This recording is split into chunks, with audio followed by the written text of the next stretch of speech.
Este día, hermanos, comenzamos otra lección de la vida y ministerio de nuestro Señor Jesucristo, siempre siguiendo la misma cadena de enseñanza que a través de los meses, se puede decir que ya más de un año, hemos emprendido este estudio y en relación pues a acontecimientos notorios de la vida de nuestro Señor Jesucristo. El tema que vamos a estar tratando por unas 3 o 4 semanas es acerca de ayuda mi incredulidad, ayuda mi incredulidad. Y vamos a verlo en una forma de un examen detenido del Evangelio de Mateo, capítulo 17, los versos 14 hasta el 20. Por supuesto que esto está entrelazado con Marcos capítulo 9, versos 14 hasta el 29, y con Lucas capítulo 9, versos 37 hasta el 43. Pero les repito, el texto base, aunque vamos a estar usando citas de Marcos y de Lucas, el texto base es de Mateo 17, versos 14 hasta el 20. Vamos a ver pues este aspecto de la incredulidad. Uno puede identificarse con muchos personajes bíblicos los cuales tuvieron dificultad en su andar con Dios. Por ejemplo, el caso de Elías, que se desanimó. Miren lo que dice en el primer libro de Reyes, capítulo 19 y el versículo 10. Ahí tenemos esta declaración de desánimo de Elías. Noten lo que dice: él respondió: he sentido un vivo celo por Jehová, Dios de los ejércitos, porque los hijos de Israel han dejado tu pacto, han derribado tus altares y han matado a espada a tus profetas, y solo yo he quedado y me buscan para quitarme la vida. También podría relacionarse esta situación en esta identidad de los momentos difíciles de los siervos y profetas de Dios, el lloro con Jeremías, que sintió que su labor había sido en cierto sentido infructuosa. Miren lo que dice en Jeremías en el capítulo 9, el verso 1. Oh, si mi cabeza se hiciese agua, si mis ojos fuentes de lágrimas, para que llore día y noche los muertos de la hija de mi pueblo. Y noten esta misma situación más adelante en el capítulo 13, verso 17. Mas si no oyereis esto, en secreto llorará mi alma a causa de vuestra soberbia, y llorando amargamente se desharán mis ojos en lágrimas, porque el rebaño de Jehová fue hecho cautivo. Bueno, también trasladándonos al Nuevo Testamento, al tratar la situación de Pedro, que a menudo hablaba antes de pensar. En Lucas capítulo 9 y el versículo 33, noten lo que aquí se dice: y sucedió que apartándose de ellos, de él, Pedro dijo a Jesús: Maestro, bueno es para nosotros que estemos aquí y hagamos 3 enramadas, una para ti, una para Moisés y una para Elías. Dice la Escritura, no sabiendo lo que decía. Cerca del primer lugar de la lista de personajes con quienes uno muchas veces se puede identificar, está precisamente el padre de este muchacho endemoniado, que mire lo que dice en el capítulo 9 de Marcos 9:24. Miren lo que dice acá. E inmediatamente el padre del muchacho clamó y dijo: creo, ayuda mi incredulidad. Aquí vemos que cuando este hombre le pidió al Señor que sanara a su hijo, el Señor Jesucristo le respondió. Miren lo que dice el verso 23. Jesús le dijo: si puedes creer, al que cree, todo le es posible. Y este fue el momento en que el hombre clamó diciendo: creo, ayuda mi incredulidad. Y es en esta base que vamos a estar tratando este estudio, en esta declaración que dio este hombre en relación a que quería que su hijo le fuera sanado. No hay tema más importante para el cristianismo, hermanos, que el tema de la fe. Y no hay necesidad más crucial que precisamente el fortalecer la fe. En relación con esto, el apóstol Pablo escribió, miren lo que dice en Romanos capítulo 1, los versos 16 hasta el 17. Romanos 1, 16 y 17. Porque no me avergüenzo del Evangelio, porque es poder de Dios para salvación a todo aquel que cree, al judío primeramente y también al griego. Porque en el Evangelio la justicia de Dios se revela por fe y para fe. Noten, por fe y para fe, como está escrito: mas el justo por la fe vivirá. Hay una versión, la Nueva Versión Internacional, que se lee: una justicia que es por fe de principio a fin. Miren qué bonito, una justicia que es por fe de principio a fin. Bien claro. ¿Ven? También, hermanos, si vamos al libro de los Hebreos, en el capítulo 11, ahí, hermanos, se está hablando ampliamente acerca del tema de la fe. Y en el versículo 6, la primera parte nos dice: sin fe es imposible agradar a Dios. Sin fe es imposible agradar a Dios. Y luego, si vamos a Efesios capítulo 2 y el versículo 8, ahí se nos hace ver que por gracia somos salvos por medio de la fe. Por gracia somos salvos por medio de la fe. Entonces, tenemos que entender que es por fe y no por vista que nosotros los cristianos, andamos en la senda cristiana. Miren lo que dice en 2 Corintios capítulo 5 y el verso 7. Porque por fe andamos, no por vista. Es bien claro.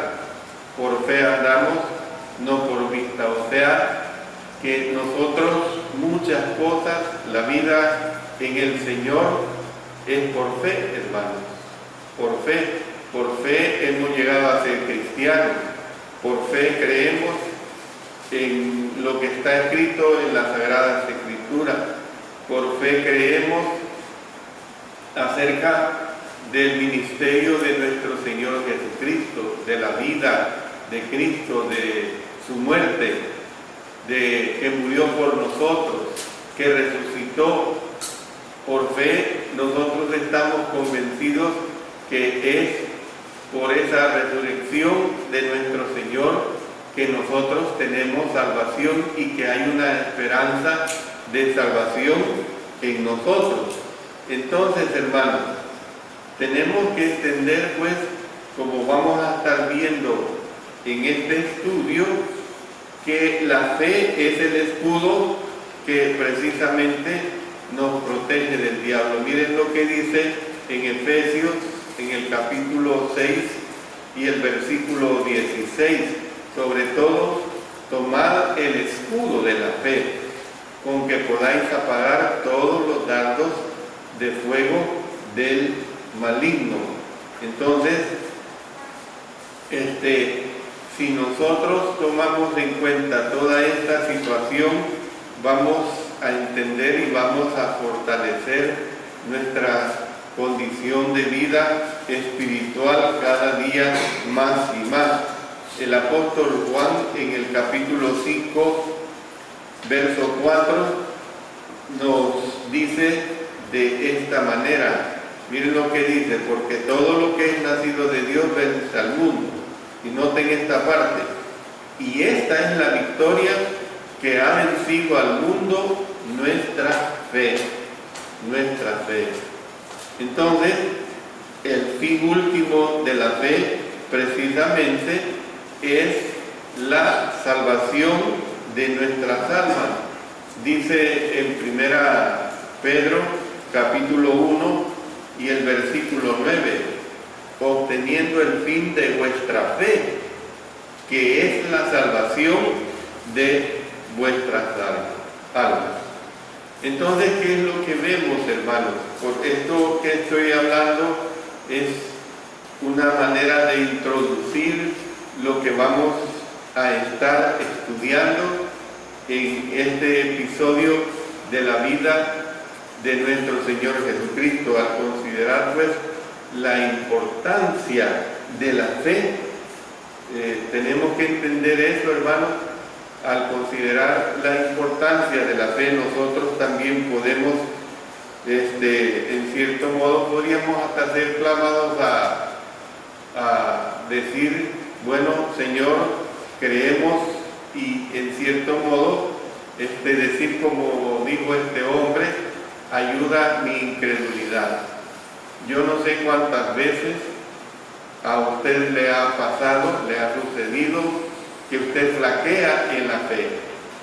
Pues esta lección nos va a servir, hermanos, para no flaquear en nuestra fe, para, por el contrario, que la fe sea nuestra fortaleza en nuestro Señor.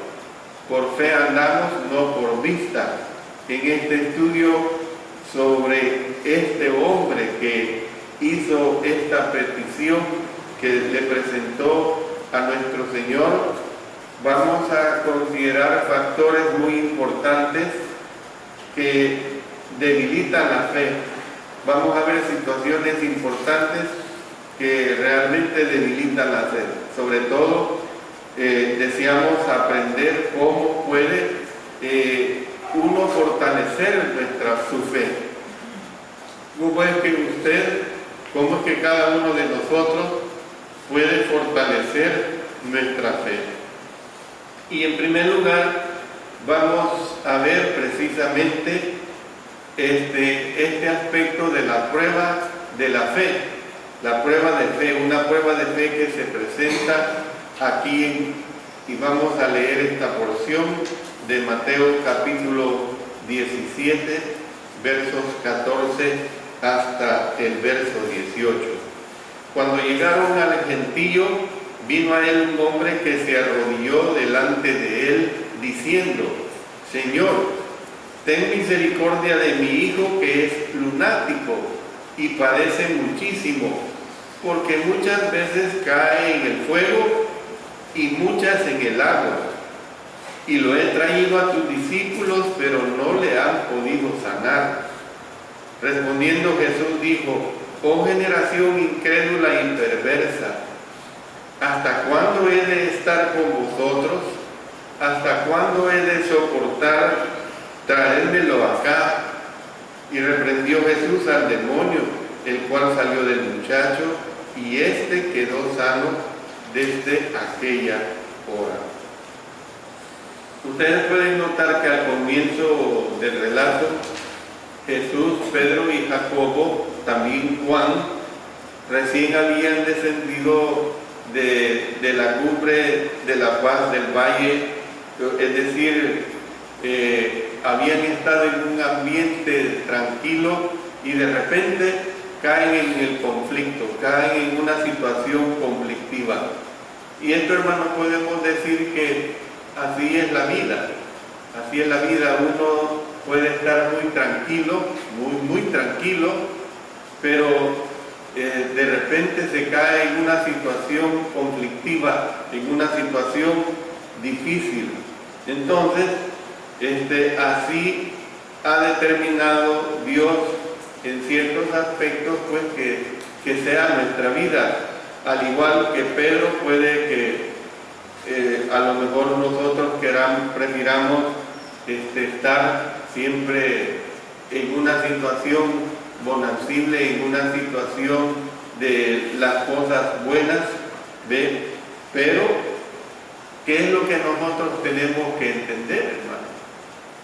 Que la vida debe vivirse donde están las personas y donde están los problemas. Esa es la realidad que nosotros podemos ver.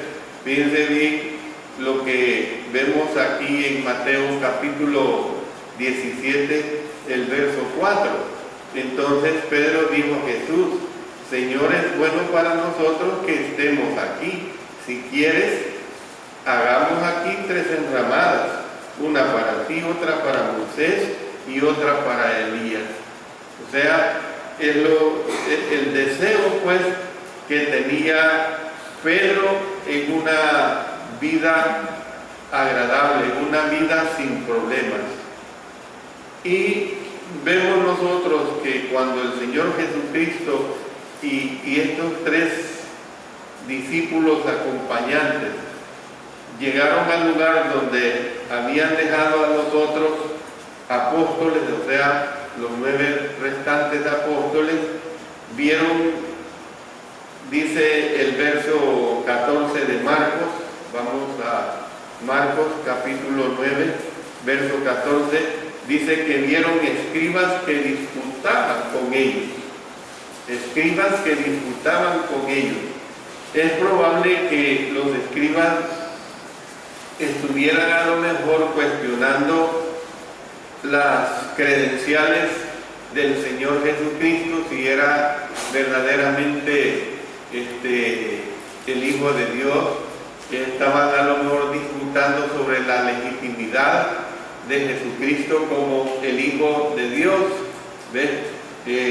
La legitimidad también de su ministerio, podemos decir. Y el Señor observaba la disputa, una turba de curiosos que había, la clase de personas curiosas, la clase de personas, lo que nosotros conocemos como los mirones, ¿ves? Aquellos que tienen nada más el morbo de ir a ver qué es lo que pasa, pero sin contribuir a nada. Entonces aquí se ve pues que se observaba la disputa de una turba de curiosos, esta clase de mirones morbosos, como el caso de aquellos que acuden a ver los accidentes automovilísticos o a ver una situación trágica, pero que no están haciendo nada. Bueno, veamos esta situación de este muchacho que estaba debilitado. Noten lo que se ve acá en Marcos capítulo 9 y el versículo 16. Miren lo que aquí se presenta. Él les preguntó: ¿qué disputáis con ellos? Miren qué pregunta: ¿qué disputáis con ellos? Jesús preguntó en cierto modo ¿Cuál era el problema? No porque no conociera la situación, sino porque deseaba que la atención de la gente dejara de centrarse en los apóstoles que habían sido humillados y que la atención se volviera sobre él. ¿Ves? Porque claro, como Dios Todopoderoso, como el Hijo de Dios, como todo el poder divino, él sabía lo que podía hacer. Entonces, en ese momento de la multitud, hermanos, sale un hombre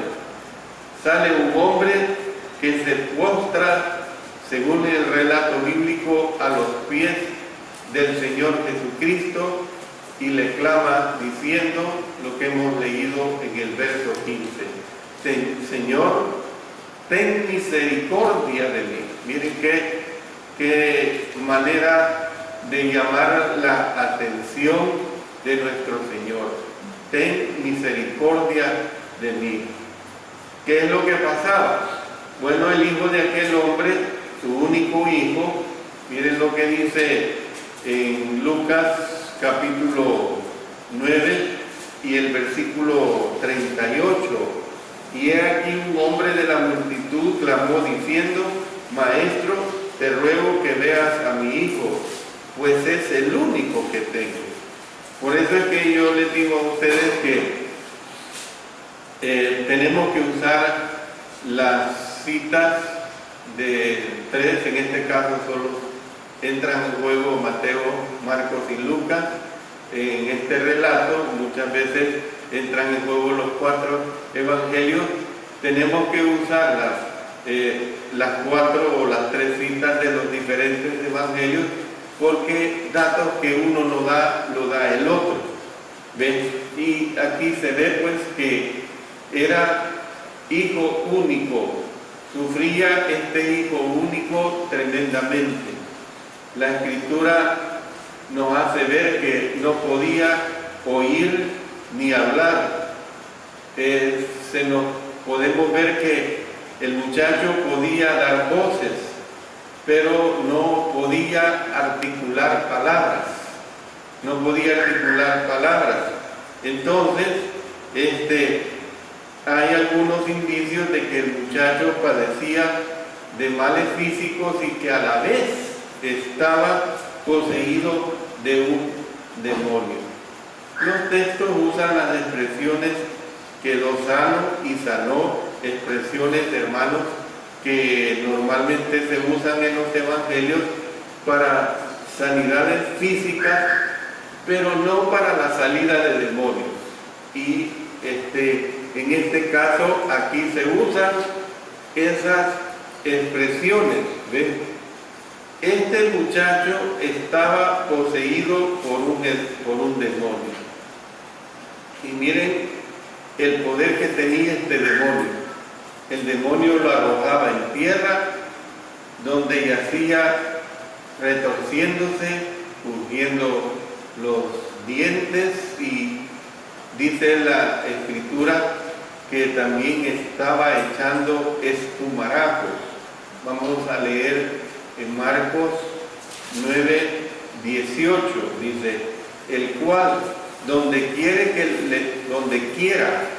que le toma, le sacude y echa espumarajos y cruje los dientes y se va secando. Y dije a tus discípulos que lo echasen fuera y no pudieron. Esto es bien importante que le pongamos cuidado. ¿Ve? El demonio también hacía que cayera en el fuego o en el agua. Bueno, se dice, hermanos, y este es un dato que es bien importante mencionárselo. Se dice que uno tiene que entender, hermanos, muchos aspectos de las regiones geográficamente hablando. Para nosotros, nacidos y crecidos y viviendo y morimos en un ambiente único en cuanto a nuestro clima. Generalmente hablando, hermanos, nuestro clima es caliente. Son pocos los días de frío, de poco frío, hermano. El frío que a nosotros nos da a veces en los meses a veces a partir de noviembre, diciembre, enero y febrero, es un frío que no es comparable con los lugares fríos, con los lugares que verdaderamente son fríos. Pues, hermanos, ¿qué es lo que sucedía en esta región? Regiones de lugares de frío extremo, donde no se pueden tener las puertas y ventanas abiertas como nosotros las tenemos abiertas.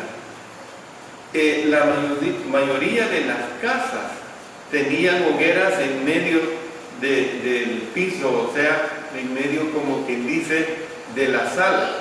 ¿Ven? ¿Para qué? Para poderse calentar del frío extremo de estas regiones. Entonces, hermanos, también fíjense bien que caía en el fuego o en el agua. También muy pocos ríos tenían puentes, hermanos. Esto de los puentes fue algo que vino con el desarrollo de las civilizaciones, pero no había estas facilidades que se dan al menos hoy en día. Entonces, ¿por qué menciono esto? Porque había sido sencillo, fácil para aquel demonio echar al fuego o al agua. ¿Ven? Habría sido fácil echar a este muchacho endemoniado, ya sea al fuego o al agua. Entonces, el padre dijo que la intención del demonio era matar a su hijo. Miren lo que dice en el verso 22 de Marcos capítulo 9. Y muchas veces le echa en el fuego y en el agua, dice, para matarle. Pero si puedes hacer algo, ten misericordia de nosotros y ayúdanos. La declaración de que quería echarle en el fuego y en el agua para matarle es importante, pero también póngale cuidado cuando dice si puedes. O sea, ahí está un sí condicional, no está, hasta ese momentito pareciera que no está convencido del poder total de nuestro Señor Jesucristo. Entonces, nosotros podemos ver pues que el Padre dijo que su hijo era lunático. Vamos otra vez a Mateo 17, verso 15, dice, Señor, ten misericordia de mi hijo que es lunático y padece muchísimo, porque muchas veces cae en el fuego y muchas en el agua. Bueno, un calificativo que se debe a una antigua superstición en el sentido de que en cierta forma los ataques eran causados por la luna. ¿Ven? Así se creía en ese tiempo y nosotros hemos heredado esa situación de decir de una persona que es indiferente, que una vez está de un modo, está de otro modo, y decimos es un lunático, o sea, es un ambivalente, es uno que tiene doble cara, doblemente. Bueno, en vista pues de que esta palabra lunático se usa para hacer referencia a alguien que está demente, alguien que está fuera de juicio, algunas traducciones, hermanos, la han sustituido por la palabra epiléptico. ¿Ven? Por la palabra epiléptico. Yo desde niño, hermanos, conocí lo que es la epilepsia. La epilepsia tenía un tío abuelo allá en Chalchuapa, el famoso tío Beto de la familia, que él, yo creo que de por vida, o quizás desde que fue un adolescente, él era epiléptico y muy seguido le daban ataques de epilepsia. Generalmente le daban cuando estaba dormido en la noche, imagínense, estando dormido. Él era un carpintero carrocero. El carpintero carrocero de aquella época eran los que hacían carretas de bueyes, que hacían toneles, que hacían esa carpintería en forma bruta, hermano. Y cuando él enllantaba las llantas de las carretas, que por cierto mi hermano y yo le ayudábamos a enllantar, eso es horrible, es un trabajo horrible enllantar esas llantas, hermano, de madera, unos aros de hierro grandes y que se ponían al rojo vivo. Al rojo vivo entraba en la llanta y era algo que había que meterlo en agua inmediatamente esa llanta para que pegara. Pues cuando él hacía ese trabajo, era seguro que le daba el ataque de epilepsia, y su hermana, otra tía abuela, lo trataba y ahí dejaba que le pasara, y aquel ataque podía durar por unos 10-15 minutos. No es nada agradable ver a un epiléptico con ataque de epilepsia, hermanos. Y el siguiente día amanecía lo que en nuestro lenguaje popular se conoce como jugado, aquello de que él no coordinaba bien sus pensamientos, sus acciones, sus fuerzas motoras. ¿Ve? Eso es la epilepsia. Pues les he descrito esto para que ustedes entiendan que esta era la situación por la cual pasaba este muchacho. Es probable pues que era una situación bien difícil. Es importante entender que en el caso que Jesús estaba tratando, los síntomas no eran provocados por la actividad eléctrica normal del cerebro, que es propia de los ataques de un epiléptico. ¿Por qué digo esto? Porque estaba endemoniado. Estaba endemoniado. O sea, Satanás, un espíritu demoníaco le había tomado. ¿Ve? Era una posesión demoníaca. Miren lo que dice Marcos capítulo 9, verso 25. Y cuando Jesús vio que la multitud se agolpaba, reprendió al espíritu inmundo diciéndole: espíritu mudo y sordo, yo te mando, sal de él y no entres más en él. Si bien una multitud supersticiosa, hermanos, pudo haber malinterpretado la naturaleza exacta de la aflicción del niño, hay que tomar en cuenta que fueron hombres inspirados los que dijeron que el muchacho tenía un demonio. ¿Ve? Esto sí es claro, el muchacho tenía un demonio. Cualquier duda de que esto fuera así queda resuelta precisamente para nosotros que creemos en la inspiración divina del texto bíblico. Esa es una plena realidad. Bueno, ¿qué es lo que vemos? Vemos a un maestro frustrado. ¿Por qué? ¿Por qué digo que vemos a un maestro frustrado, hermano?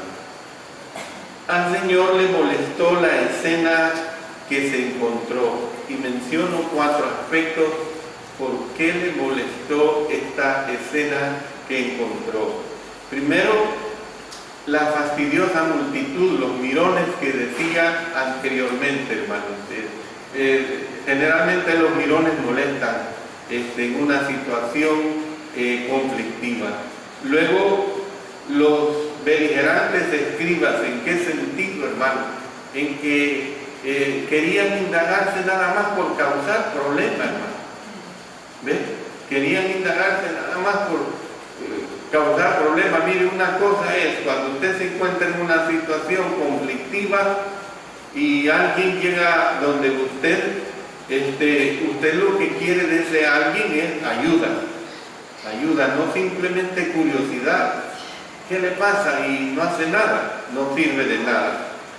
En tercer lugar, le molestó al Señor los desconcertados discípulos que encontró. No pudieron hacer nada, ¿ve? Y claro que le tuvo que molestar porque, hermanos, a esta altura, óiganse bien, y ustedes lo han escuchado en todo ese cúmulo de clases que hemos venido estudiando de la vida del Señor Jesucristo, a esta altura ellos habían visto una diversidad de milagros del Señor. ¿Ve?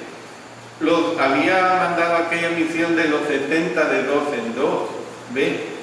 Ellos a esta altura no era que como el primer o segundo día que empezaban a ver la situación de Jesús como el Hijo de Dios y de su poder de hacer milagros. Entonces eso les tuvo que desconcertar a nuestro Señor. Y en cuarto lugar, le encontró a un padre muy perplejo, Entonces se nos presenta, por decirlo así, hermanos, una situación singular, un singular vislumbre del lado humano de Jesús cuando Él exclamó diciendo: oh generación incrédula, miren, oh generación incrédula y perversa, ¿hasta cuándo he de estar con vosotros? ¿Hasta cuándo he de soportar? ¿Hasta cuándo he de soportar? Es probable que entienda usted al Señor, puede que nunca lo haya dicho, pero al menos habrá pensado decir: ¿hasta cuándo tendré que soportar esto? Nosotros en muchas ocasiones decimos: ¿hasta cuándo voy a soportar determinada situación? Usted piense lo mejor en cuanto a esta ilustración que estoy poniendo. Cuando nosotros, hermanos, lo oímos preguntar diciendo al Señor: ¿hasta cuándo he de estar con vosotros?, nos hacemos partícipes del peso que le significaba andar a nuestro Señor en la carne, hermanos. El peso que para Él fue duro, el andar en la carne. Allá estaba en su estado de gloria, en su estado espiritual, en su estado de Dios, en su estado igual al Padre y al Espíritu Santo. ¿Ve? Y lo vemos pues en cierto sentido como partícipe de su anhelo de volver a Dios, es decir, de volver a su condición totalmente divina. Entonces, cuando lo oímos preguntar diciendo: ¿hasta cuándo he de soportar?, en cierto sentido podemos nosotros percibir, hermanos, su frustración al tratar de comunicarse con humanos atados a la carne y cegados precisamente por el prejuicio. Porque precisamente por los prejuicios que tenían y por estar atados a la carne, ellos no pudieron sanar a este muchacho. Bueno, podemos decir que la expresión generación incrédula y perversa se refiere a un segmento del grupo al cual hablaba el Señor Jesucristo. No hay razón para incluir a todos, ¿verdad? O sea, pueda que se estaba refiriendo a los escribas que no tenían fe. Los escribas que no tenían fe, a la multitud que era una multitud ambivalente, una multitud que veían lo que hacía, creían en ese momento, pero rápido cambiaba. Rápido cambiaba esta multitud. Pueda que se también estaba refiriendo a esos discípulos con una fe vacilante, una fe tambaleante, hermanos, una fe que hoy era fuerte, mañana era totalmente débil. Y también pueda que se estaba refiriendo al Padre cuya fe había sido sacudida. Hermanos, el único que estaba presente y que creía en Cristo sin lugar a dudas, hermanos, era el demonio, hermanos. El demonio sí creía en Cristo.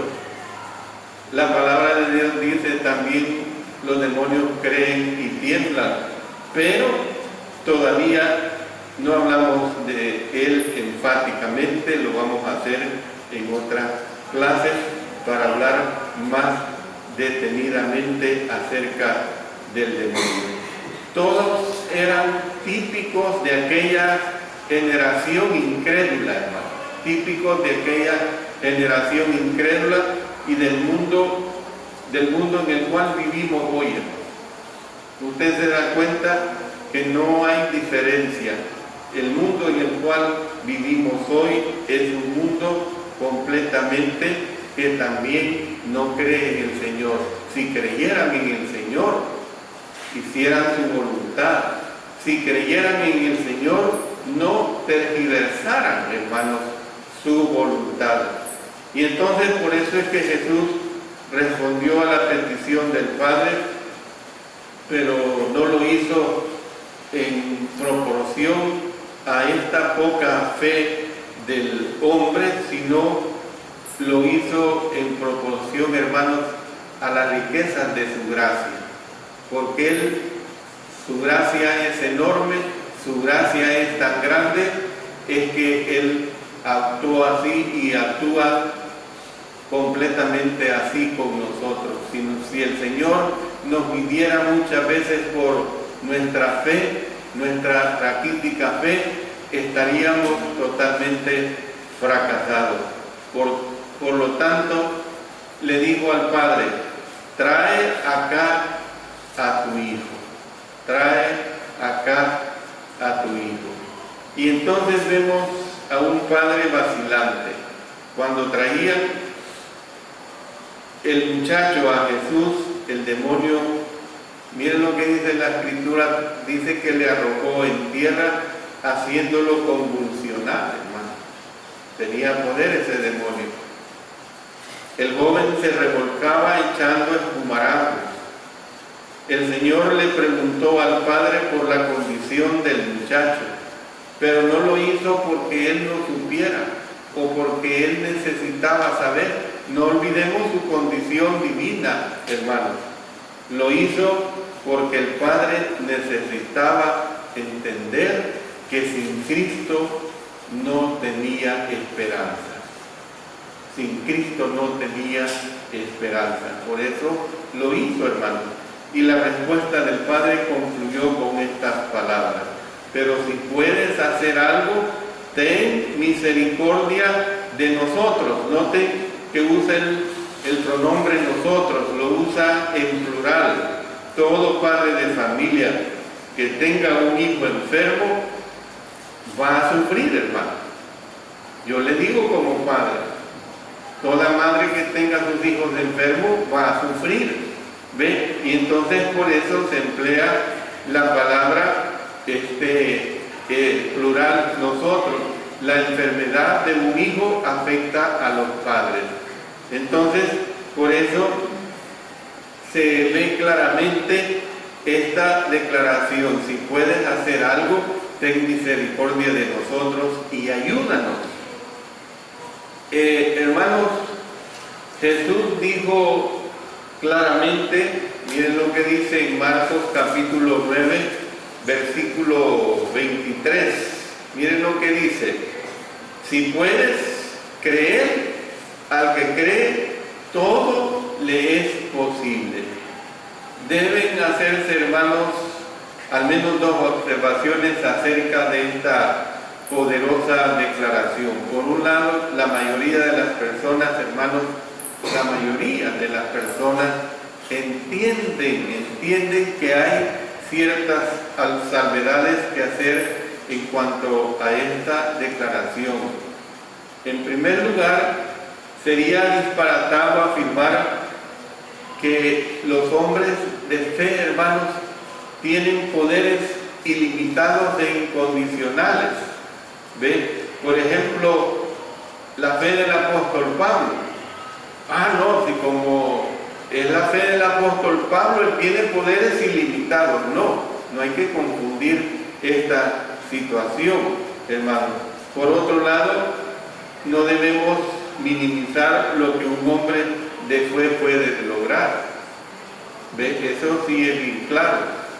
Si nosotros tenemos fe en determinado propósito, como iglesia, hablo ahorita como iglesia porque estamos reunidos como iglesia, lo vamos a lograr. Si nosotros tenemos